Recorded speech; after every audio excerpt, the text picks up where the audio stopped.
My name is Tizita Assefa, and I'm really happy to speak on behalf of MMRTI, Multimedia Resource and Training Institute, where we've been working with youth to put the power of the spoken word as well as the visual word in youth's hands, and so they get to tell the story of what's happening in our communities.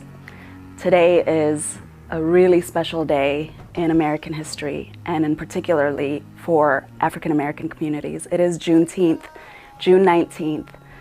It's called Juneteenth because it was 2 years after slavery was actually abolished that the enslaved peoples in Texas were finally notified for the first time that slavery had even been abolished. So 2 years after, the practice had still been active in that current form. And so since then, Juneteenth has become the day that has been celebrated largely in the African American community. And now it's become better known across this country, and I think even across the world. And we owe that to this movement, Black Lives Matter movement, which we all know did not have the greatest name. It wasn't received the way that it should have been right from the very beginning. It was fought. People would say all lives matter and not understand why all lives matter is not enough. If all lives were to matter, then Black lives have to matter, and Native lives have to matter, and trans lives have to matter. If you really want all lives to matter, then ensure that Black lives matter. And the way that you ensure it is not just by talking about it, it's by doing about it. So you have the opportunities, you have the connections, you have the resources. Make sure that you have a diversified workforce, school force, banks, and all of these systems and all these ways that we participate in life. Black lives have, from day one, been the most integral part of this country's development. From the clothes we wear, to the music we listen to the foods we eat, to the way we speak, to the ways that we pray and praise. When we say American history, it has to involve true American history. And the legacy of slavery is part of American history.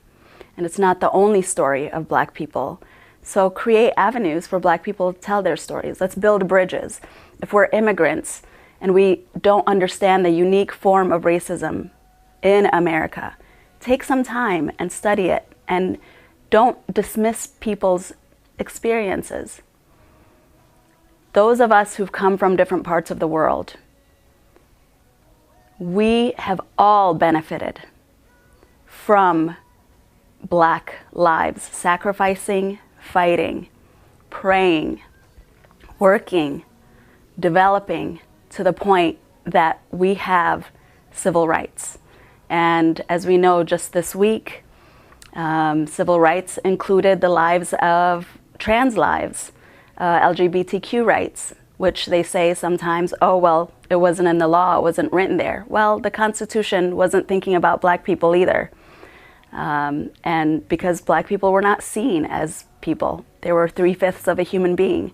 And yet, we know today that when we say civil rights, we're working for all people, from race, gender, sexuality, economic background, ability.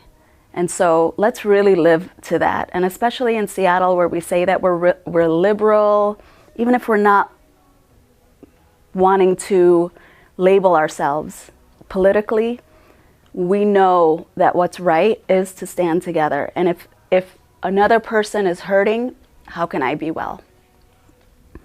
So today on Juneteenth, I hope that you will stand with the Black community, the African American community, and acknowledge the resilience, the triumph, the creativity, as well as acknowledging the pain,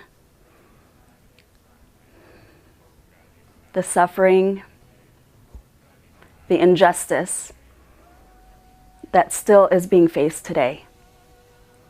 Let's undo these systems that really have only worked to perpetuate a racial construct. Those are the things that keep all lives from mattering. So if Black lives really do matter to you, then show it and say it and do something about it in your own families, in your own hearts. Talk to the people who don't understand. Reach out. Let's learn together. Let's grow together. Let's be vulnerable. Let's make mistakes. Let's heal. Let's atone. And let's create a new vision. Thank you.